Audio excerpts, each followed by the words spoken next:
The lioness stood at the edge of the medical tent, her amber eyes fixed on the woman kneeling before her dying cub. 300 pounds of muscle and instinct, covered in scars that told stories of survival, and yet she did not move. She did not growl. She simply watched as human hands, gentle and steady, examined the small body that had stopped breathing properly 2 days ago. The cub lay on the examination table, his ribs visible through matted fur, his breath shallow and labored. And the lioness, against every law of nature, against every instinct that screamed at her to protect, to attack, to flee, she stayed.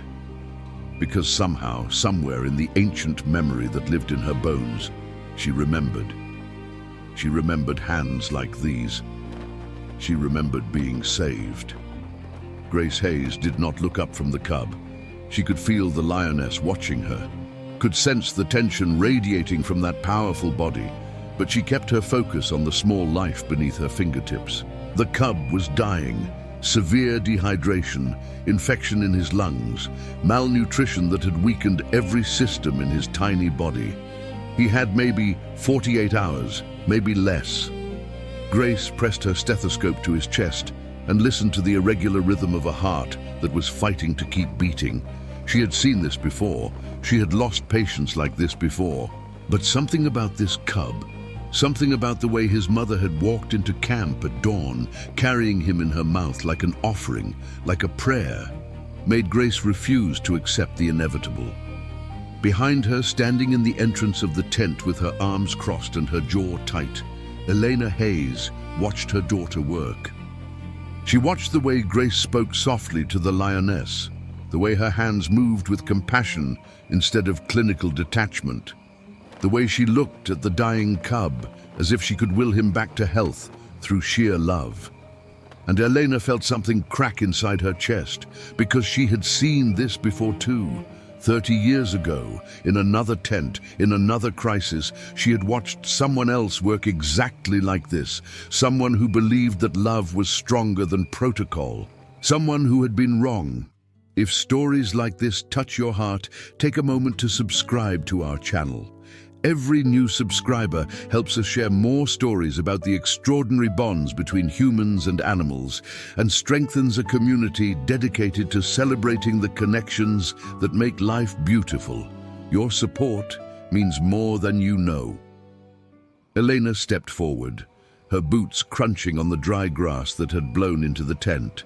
She was 58 years old, and every one of those years showed in the lines around her eyes, the silver threading through her dark hair, the stiffness in her shoulders that never quite relaxed anymore. She had been the chief veterinarian of the Amboseli Conservation Reserve for 3 decades, had saved more animals than she could count, had built a reputation for excellence that reached across continents. But she had also buried a husband, raised a daughter alone, and learned the hardest lesson that the savannah could teach. Love was not enough. Love without discipline, without protocol, without the cold, hard walls of professional distance, love was a weapon that could destroy you. Grace. Her voice was calm, controlled, the voice she used in emergencies when everyone else was panicking. Step back from the table. Grace did not move. His temperature is dropping. I need to start IV fluids and get him into the warming unit.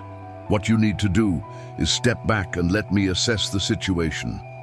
Elena moved closer, her eyes scanning the cub, the lioness, the entire scene with the practiced efficiency of someone who had learned to separate emotion from action. That lioness is a wild animal. She could turn on you in a second. She will not. Grace finally looked up, and Elena saw something in her daughter's eyes that made her stomach tighten. Defiance, certainty, faith. She brought him here, Mom. She walked into a human camp and laid him at our feet. She is asking for help. Animals do not ask for help. They act on instinct. Then her instinct brought her here. Does it matter what we call it? The lioness shifted, drawing both women's attention. She had moved closer to the table, close enough that Elena could see the detail of her scars, the notch in her left ear, the faded marks on her shoulder that looked like old puncture wounds. Close enough that Elena could see her eyes, and in those eyes, something that looked almost like recognition, almost like memory. Elena felt her breath catch. There was something familiar about this lioness. Something in the way she held herself, in the particular pattern of her markings, in the calm intelligence of her gaze. But that was impossible. The lioness she was thinking of had been released 14 years ago, into a territory hundreds of miles from here. The chances of her surviving this long, of finding her way back to this specific camp, of walking into this specific tent on this specific day, were astronomical, impossible, and yet... Grace. Elena's voice had changed, softer now, uncertain. Check the records, the old files from 2011. There should be a folder labeled Amara. Grace frowned but moved to the filing cabinet in the corner of the tent, her eyes never leaving the lioness for more than a few seconds. She pulled out a dusty folder, yellowed with age, and opened it. Inside were photographs, medical records, release documents, and a photograph that made her freeze.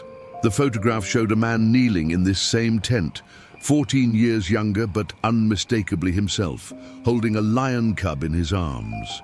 The cub was small, barely old enough to survive without its mother, with a distinctive notch in its left ear where a poacher's snare had torn the cartilage. The man was smiling, the kind of smile that transformed his entire face, the kind of smile that Grace had not seen in 8 years, because the man in the photograph was dead, had been dead since she was 20 years old, had died doing exactly what Grace was doing now, loving an animal too much to walk away. Dad. The word came out as a whisper. Grace looked from the photograph to the lioness, to the notch in her ear, to the scars that matched the medical descriptions in the file. Mom, this is Amara. This is Dad's lioness. Elena did not respond. She was staring at the lioness with an expression Grace had never seen on her mother's face. Vulnerability, pain, something that looked almost like fear. The lioness stared back, and for a long moment, neither of them moved. Then Amara did something extraordinary. She lowered her massive head and pressed her nose against Elena's hand, the same gesture she had made to James Hayes 14 years ago on the day he released her back into the wild. Elena pulled her hand back as if she had been burned. "Get the cub stabilized," she said, her voice rough. "I will be in my office." She turned and walked out of the tent before Grace could respond, her footsteps quick and uneven, her shoulders hunched as if she was carrying a weight that had suddenly become too heavy to bear. Grace watched her mother leave, then turned back to the lioness and her dying cub. "It is okay, Amara," she said softly, using the name her father had given this animal 14 years ago, the name from the Swahili word for grace and mercy. "I am going to help your baby. I promise." The next several hours were a blur of medical procedures, careful monitoring, and constant vigilance. Grace started the cub on IV fluids, administered antibiotics for the lung infection, and set up a warming unit to bring his core temperature back to normal. She worked alone, the way she preferred, with the lioness watching from a corner of the tent where she had settled after Grace had silently offered her water and a portion of meat from the camp's emergency supplies. Amara did not eat. She just watched, her eyes tracking every movement Grace made, her body tense but controlled. As the sun began to set over the Amboseli plains, painting the sky in shades of orange and gold that would have taken Grace's breath away on any other day, the cub's breathing finally began to stabilize. His heartbeat grew stronger, more regular. His temperature climbed slowly toward normal. He was not out of danger, not by a long way, but he was fighting, and that was something. Grace allowed herself to sink into a chair beside the examination table, exhaustion hitting her all at once. She had not eaten since breakfast, had not rested since Amara walked into camp at dawn, had not thought about anything except the small life beneath her hands. Now, in the quiet of the fading day, other thoughts began to creep in. Thoughts about her mother, about her father, about the woman who had raised her alone for 8 years and the man she still missed every single day. She pulled out her phone and scrolled through her photos until she found the one she was looking for. It was a picture of her and her father, taken on her 20th birthday, 3 weeks before he died. They were standing in front of this same tent, arms around each other, both of them laughing at something her mother had said from behind the camera. Grace did not remember what the joke had been. She only remembered the feeling of that day, the warmth of the sun, the sound of her father's laugh, the certainty that life was good and would always be good, and nothing could ever take this away from her. 3 weeks later, a bull elephant had gotten trapped in a mudflat during a flash flood. The rescue team had said it was too dangerous, that they should wait for the water to recede. Her father had gone in anyway. He had been James Hayes, the man who never walked away from an animal in need, the man who believed that love was always worth the risk. He had freed the elephant, and then the bank had collapsed, and the water had taken him, and Grace's entire world had shattered into pieces that she was still trying to put back together 8 years later. The worst part was not losing her father. The worst part was watching what it did to her mother. Elena Hayes had been warm once, passionate, full of the same fierce love for animals that burned in her husband and daughter. But when James died, something in Elena died with him. She became harder, colder, more focused on protocols and procedures and the rigid structure of rules that she believed could protect people from themselves. She pulled away from Grace, pulled away from everyone, built walls so high and so thick that sometimes Grace wondered if the woman who had raised her still existed at all. They had not truly talked in 8 years. They worked together every day, discussed cases, coordinated schedules, functioned as colleagues with professional efficiency. But they did not talk. Not about James, not about the grief that lived between them like a third presence in every room. Not about the fact that Grace had inherited her father's heart and her mother could not bear to watch it. A sound from the entrance of the tent made Grace look up. Elena was standing there, a cup of coffee in each hand, her expression unreadable. She walked to Grace's chair and held out one of the cups without saying anything. Grace took it, feeling the warmth seep into her cold fingers. "How is he?" Elena asked, nodding toward the cub. "Stable, for now, but he needs at least 2 weeks of intensive treatment, maybe more." Elena was silent for a long moment, staring at the cub, at the lioness who had lifted her head at the sound of a new voice. "Protocol says we separate them. Treat the cub in isolation. Release the mother back into the wild tomorrow." Grace felt her jaw tighten. Protocol is wrong. Protocol exists for a reason. A wild lioness in a medical tent is a danger to everyone, including herself. She has not shown a single sign of aggression.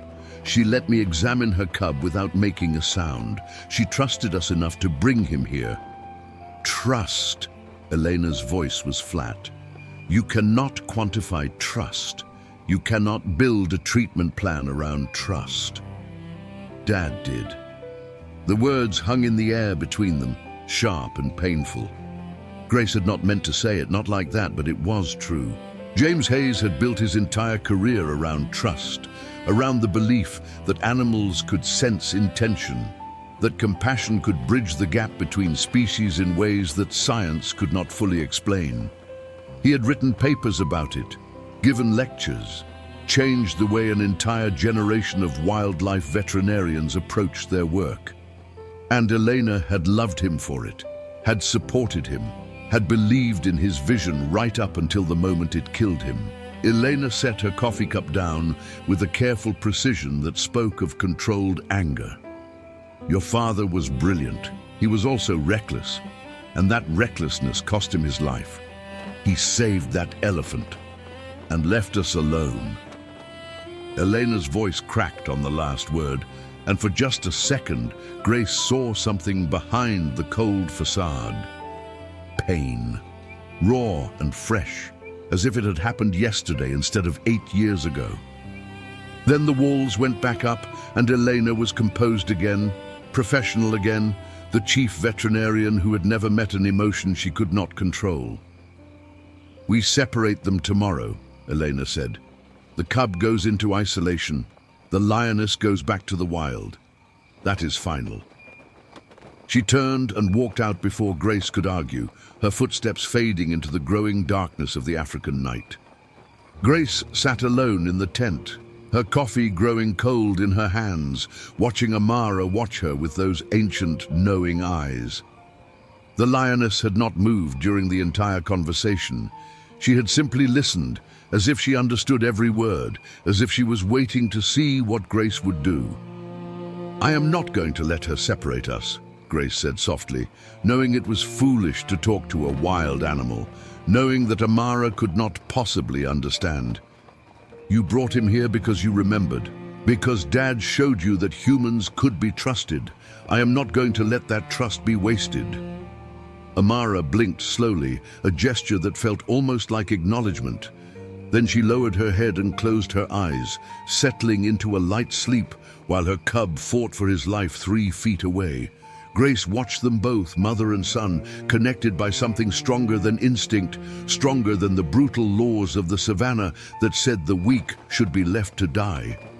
Connected by love, the same love that had killed her father, the same love that her mother was so afraid of. Grace did not know how she was going to change Elena's mind. She did not know if it was even possible, after 8 years of silence and grief and walls built higher than either of them could climb. But as she sat in that tent, watching a lioness who had traveled impossible distances to find the family of the man who had saved her, Grace felt something she had not felt in a very long time. Hope. Tomorrow would bring conflict. Tomorrow would bring hard conversations and harder choices. Tomorrow she would have to fight her own mother for the right to do what she knew was right.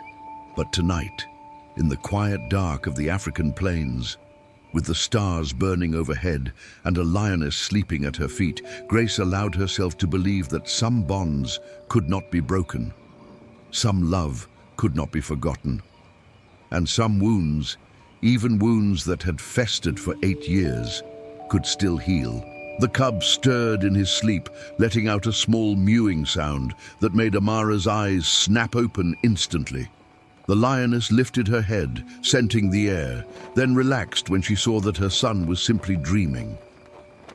Grace watched the exchange, the wordless communication between mother and child, and felt tears prick at her eyes.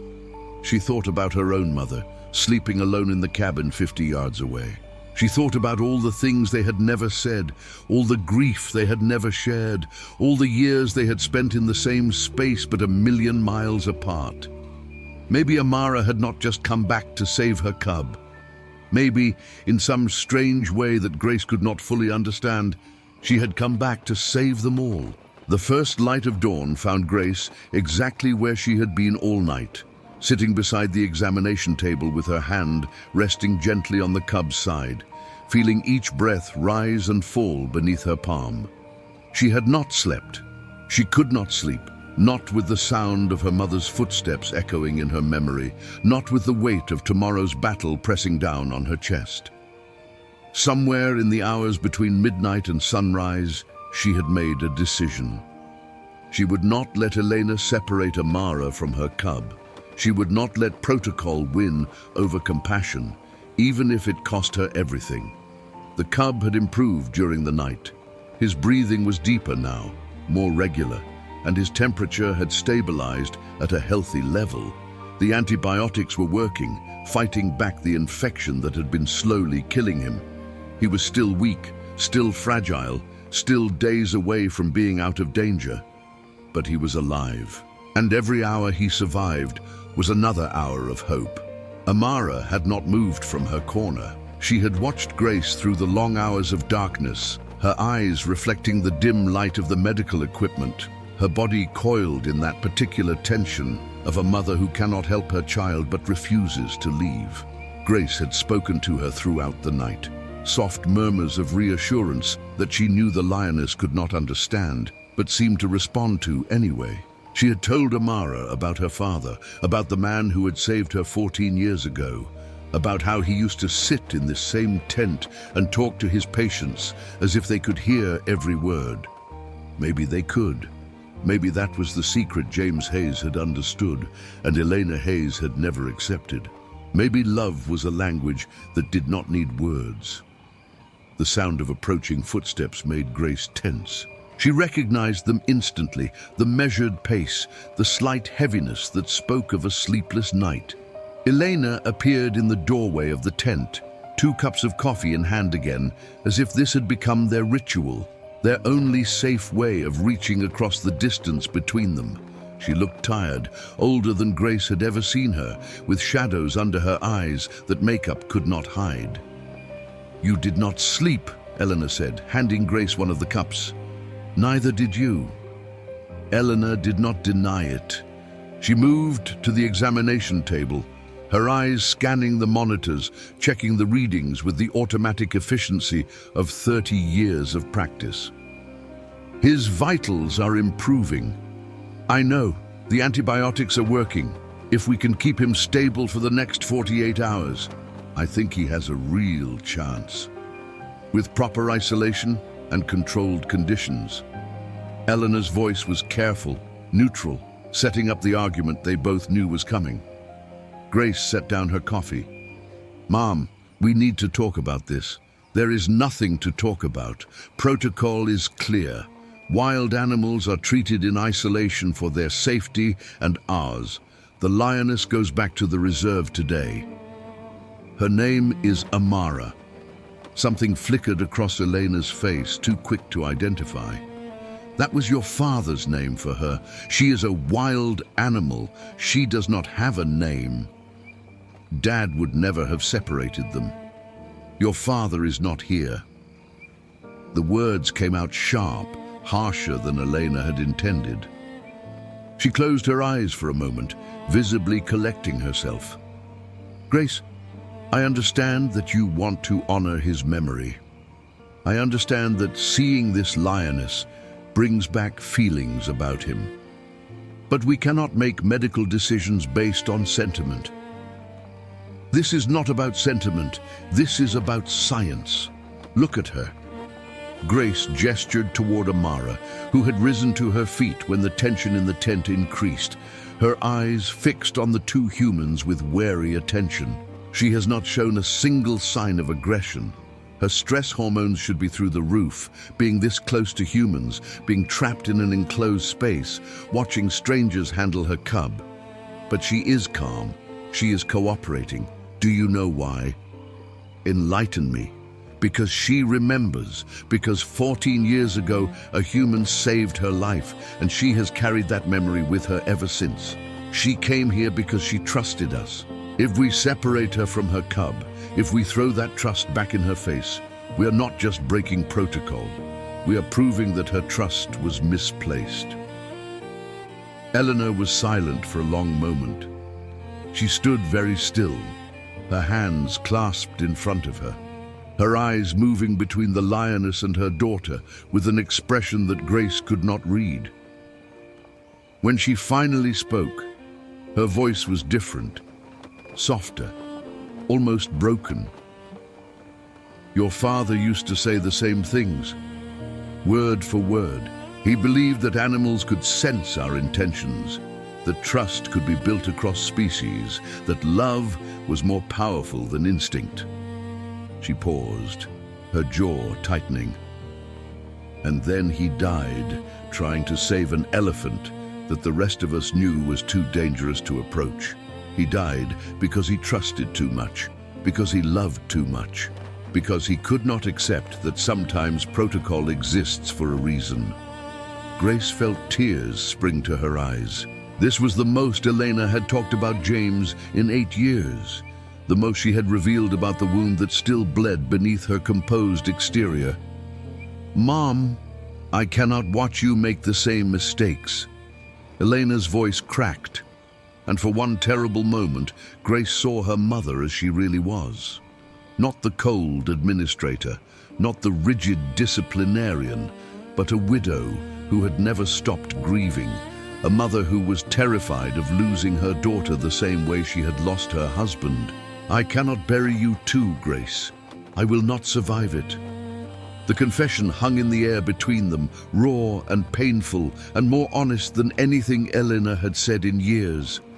Grace wanted to reach out, wanted to bridge the distance between them, wanted to tell her mother that she understood, that she did not blame her, that 8 years of silence and distance had not killed the love between them, only buried it. But before she could speak, a sound from the corner of the tent made them both turn. Amara had moved, slowly, carefully, with the deliberate grace of a predator who knows exactly how dangerous she is. She had crossed the distance between her corner and the examination table. She stood beside the cub now, close enough that Grace could have touched her, her massive head level with Elena's chest. And she was looking at Elena with those ancient amber eyes, looking at her as if she recognized something, remembered something, understood something that neither woman had spoken aloud. Then she did the impossible. She pressed her forehead against Elena's shoulder, the same gesture she had made to James Hayes 14 years ago on the day he released her. The same gesture of trust, of connection, of wordless communication that transcended species and logic and everything that Elena had built her walls to protect against. Elena froze. Her whole body went rigid, her breath catching in her throat, her hands clenching at her sides as if she was fighting the urge to run. The lioness did not move. She just stayed there, pressing against Elena's shoulder, offering something that Elena had refused to accept from anyone in 8 years. Comfort, connection, the acknowledgement that grief was not meant to be carried alone. Grace watched as her mother's walls began to crack. She saw the moment Elena's shoulders dropped, saw the tremor that ran through her body, saw the tears that spilled down her cheeks despite every effort to hold them back. And then, slowly, hesitantly, Elena raised one hand and placed it on the lioness's neck, feeling the warmth of her fur, the steady pulse of life beneath her palm. "He loved you," Elena whispered, her voice thick with tears. "James loved you so much. He talked about you for weeks after we released you. He said you were special. He said you understood things that other animals did not understand." She closed her eyes, her hand still resting on Amara's neck. "I was so jealous of a lioness, because he looked at you the way he looked at me, with that same wonder, that same faith, and I did not understand how his heart could be big enough for all of it." Grace moved closer, carefully, not wanting to break the moment.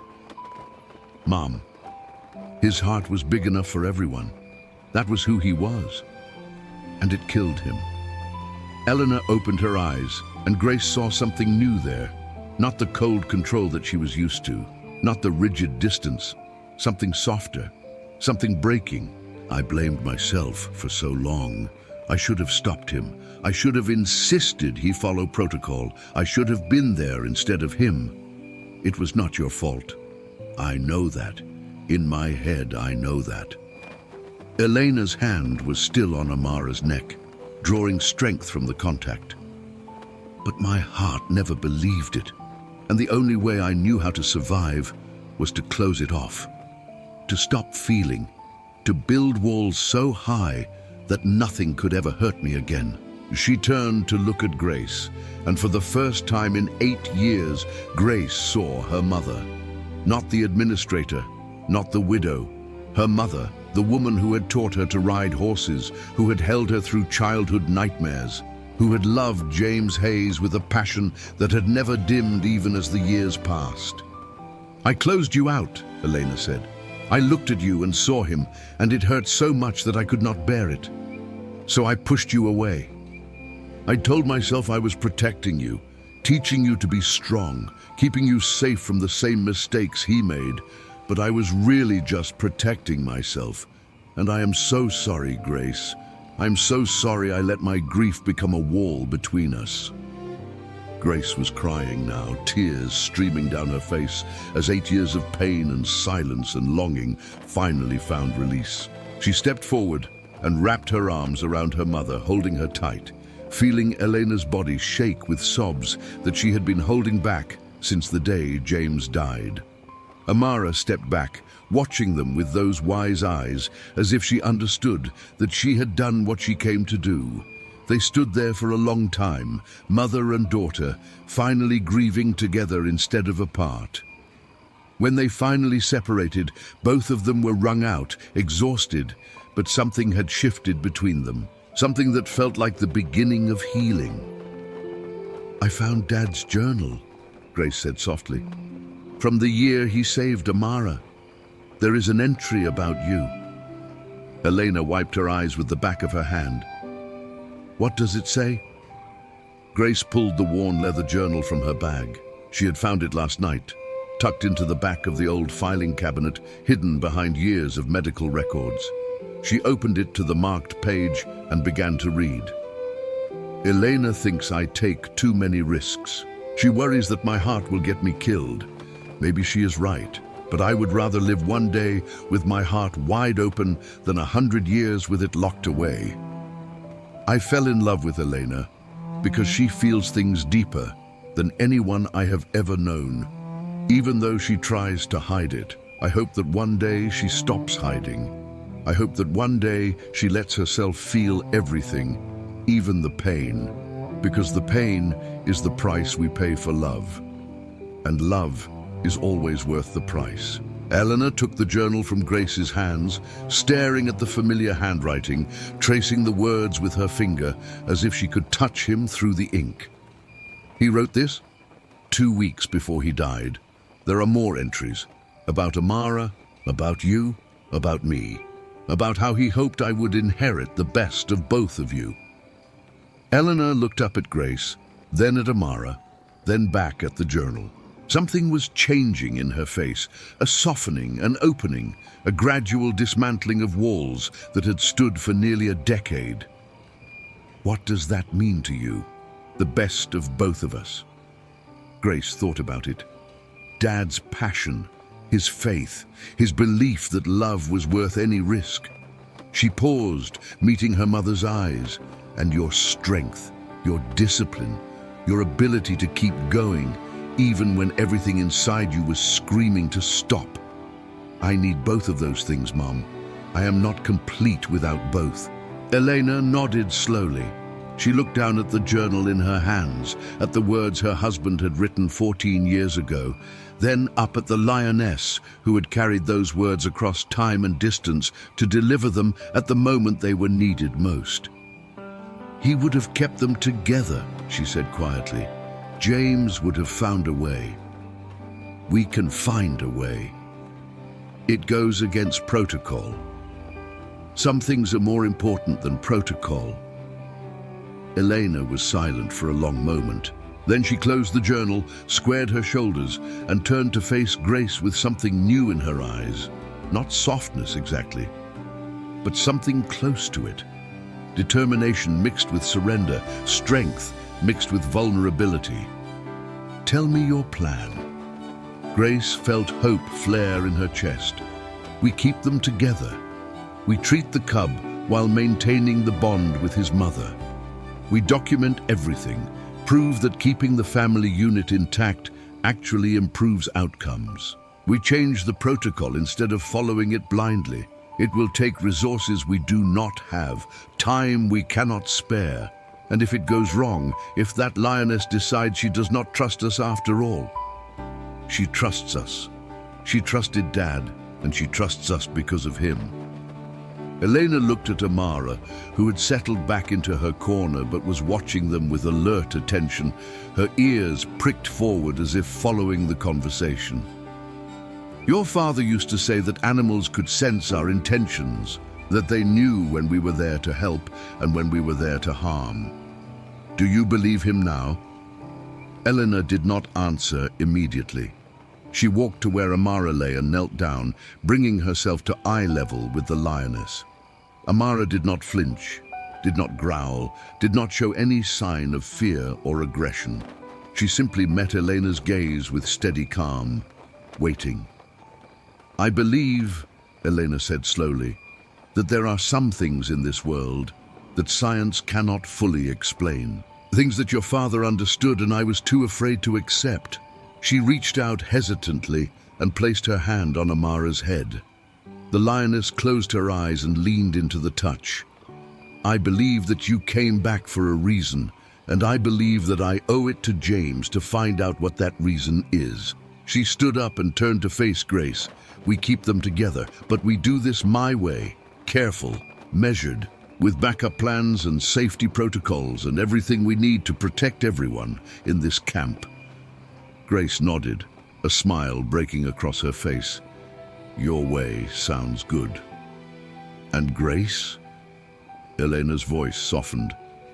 We do this together, as a family, the way we should have been doing everything for the past 8 years. The words were simple, but they carried the weight of 1,000 unspoken apologies, 1,000 missed opportunities, 1,000 days of silence finally breaking into speech. Grace crossed the distance between them and took her mother's hand. Together, she agreed.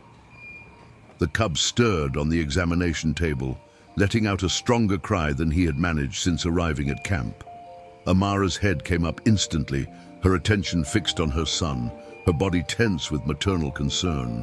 Grace and Elena both moved to the table, their hands working together for the first time in years, checking vitals, adjusting medications, responding to the small life that was fighting to survive. And as they worked, shoulder to shoulder, mother and daughter, Grace felt something she had almost forgotten was possible. Connection. Real connection, born not from shared blood but from shared purpose, shared grief, shared love. The same connection that Amara had with her cub. The same connection that James Hayes had believed could change the world. Maybe he had been right all along. The first week passed in a blur of medical procedures, sleepless nights, and small victories. Grace and Elena worked together in a way they had not worked since before James died. Their movements synchronized, their communication efficient, their shared purpose stronger than the years of silence that had separated them. The cub, whom Grace had started calling Quito after the Swahili word for jewel, grew stronger each day. His breathing cleared, his appetite returned, and the spark of life that had been fading when Amara carried him into camp began to burn brighter. But it was not just Quito who was healing.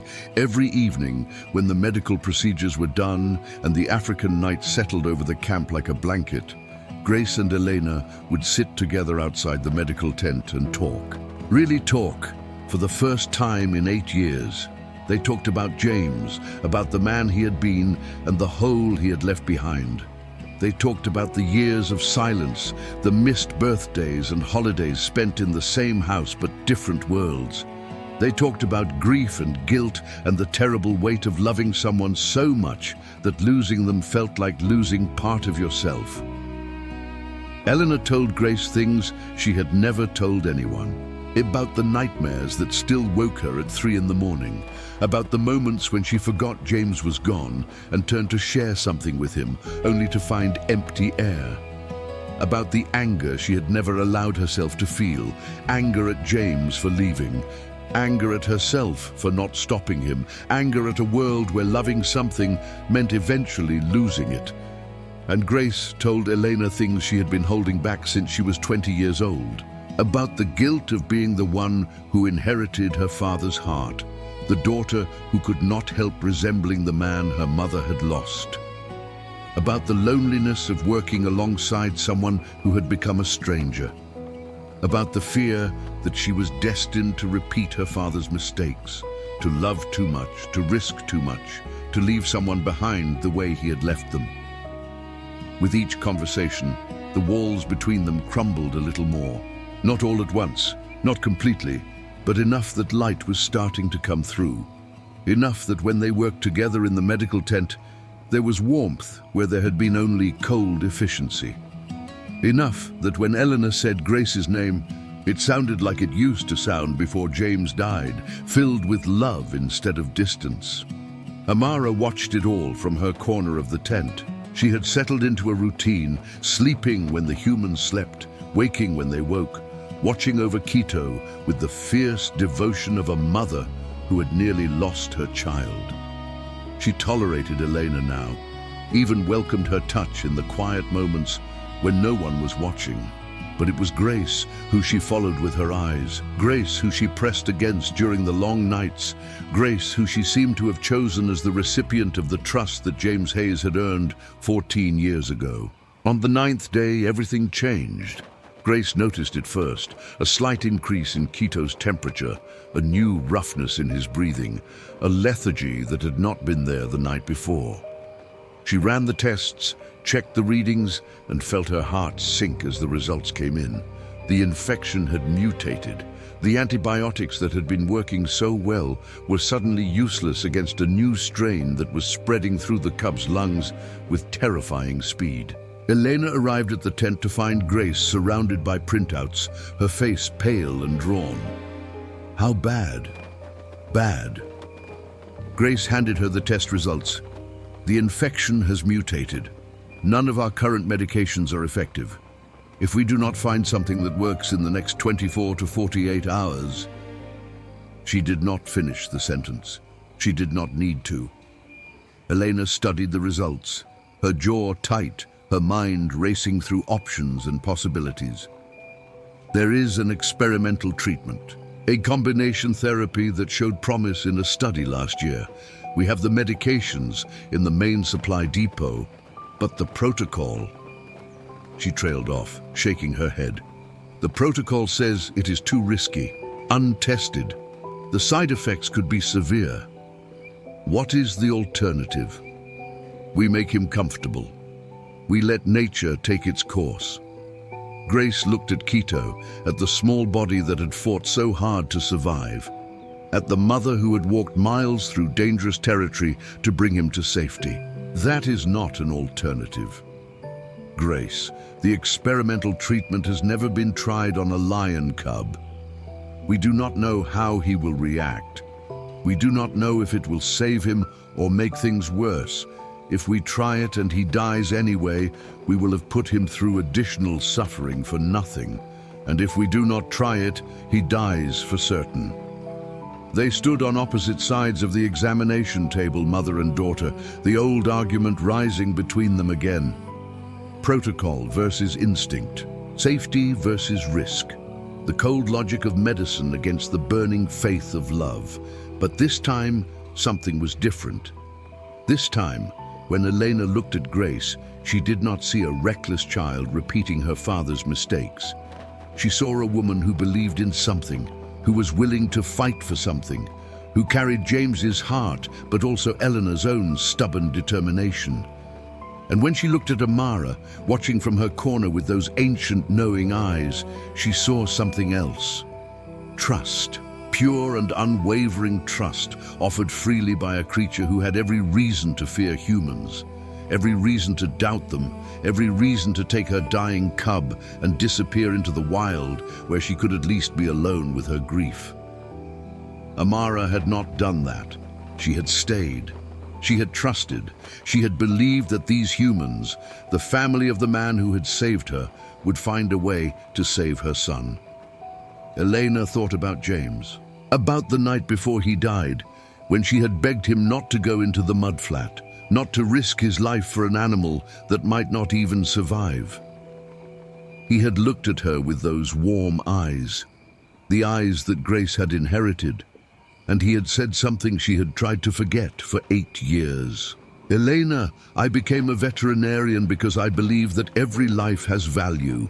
Every life is worth fighting for. If I walk away from this, if I let fear make my choices, then what was any of it for? What is the point of all this training, all this knowledge, if I will not use it when it matters most? She had argued with him. She had cried. She had done everything she could to make him stay. And then she had watched him walk into the mud, and she had never seen him alive again. For 8 years, she had blamed his philosophy for his death. For 8 years, she had hardened herself against the very beliefs that had made her fall in love with him.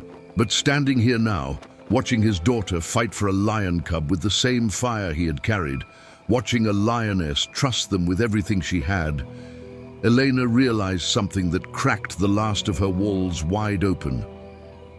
James had not died because he loved too much. He had died doing what he was meant to do, being who he was meant to be.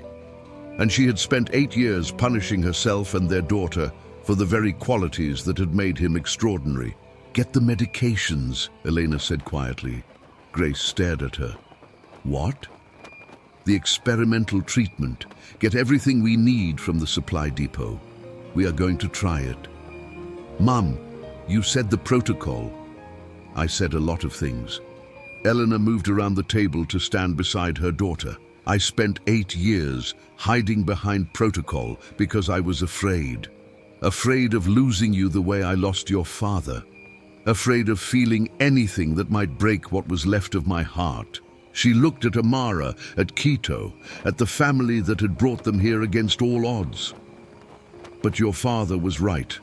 Love is worth the risk. Every life is worth fighting for. And I am done letting fear make my choices." Grace felt tears welling up in her eyes. "Dad would be proud of you." "I hope so."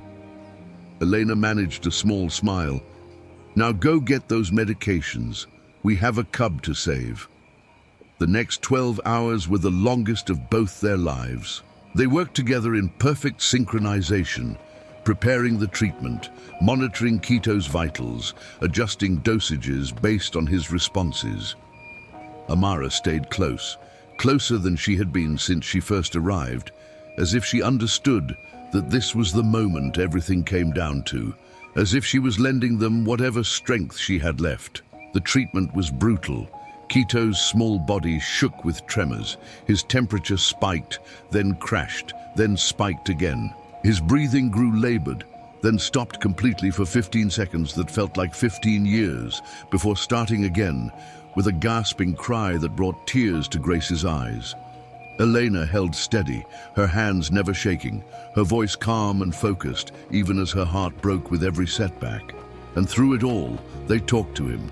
They told him stories about his mother, about how brave she was, about how she had traveled so far to bring him to safety. They told him about James Hayes, about the man who had saved Amara 14 years ago, about how his legacy was flowing through their hands right now, fighting for one more life.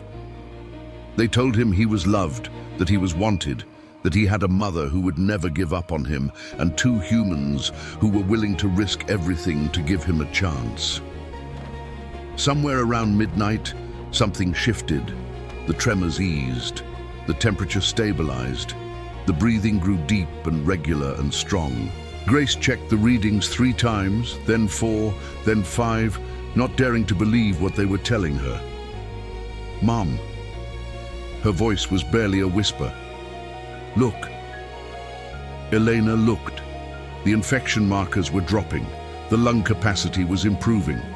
The numbers that had been plummeting toward death were climbing slowly, steadily, toward life. "It is working," Elena breathed.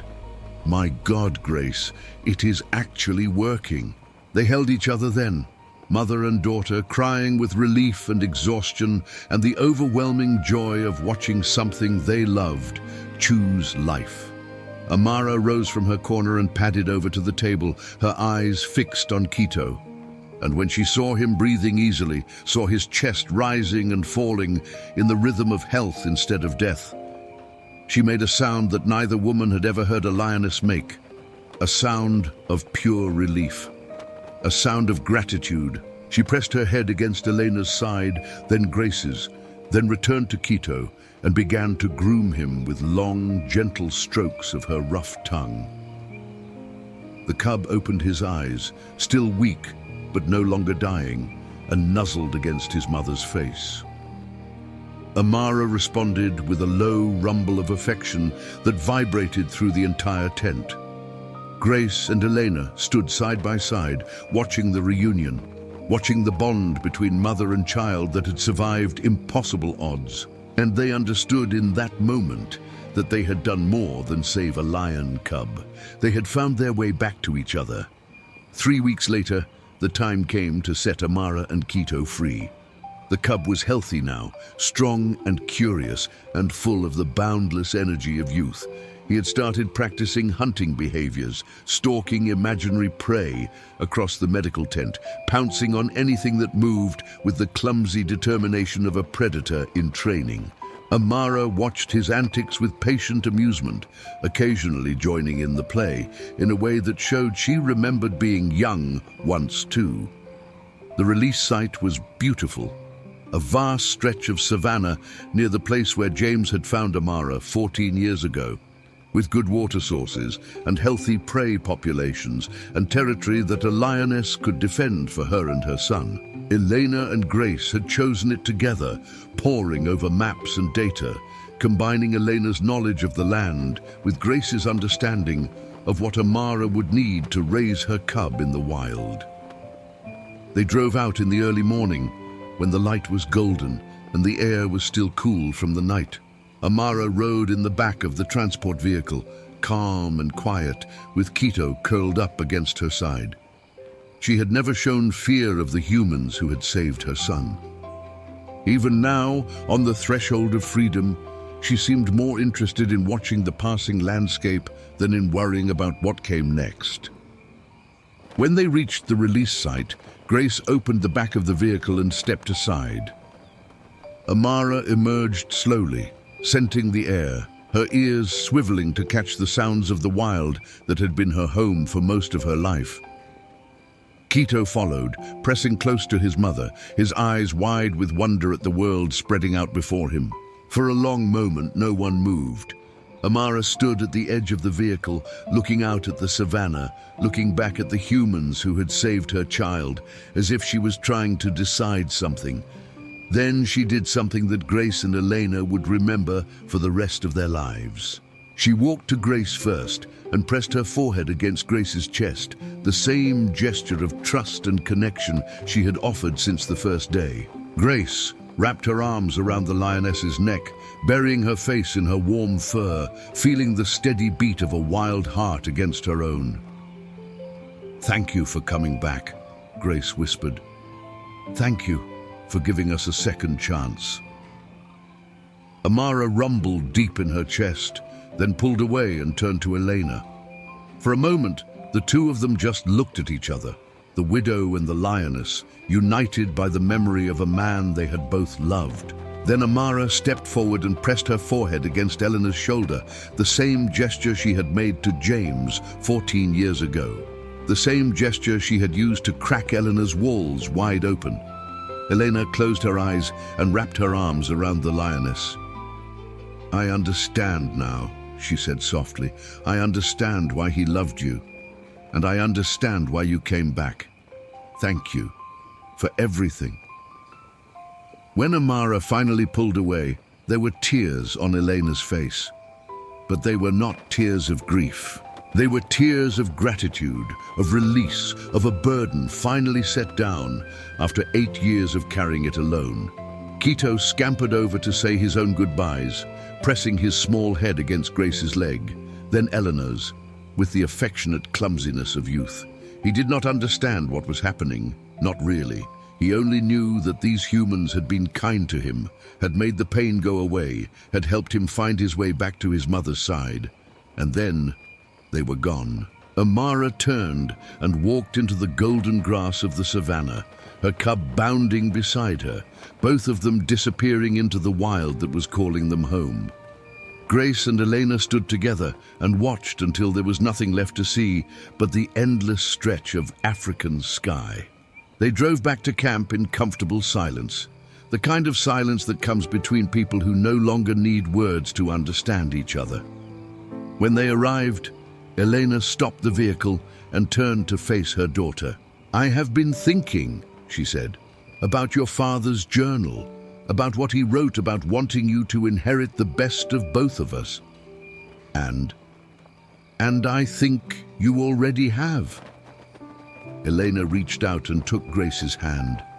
You have his heart, his passion, his belief that love can change the world. But you also have something of me, the strength to keep going even when it hurts, the discipline to do what needs to be done, the stubbornness to fight for what you believe in, even when everyone tells you that you are wrong.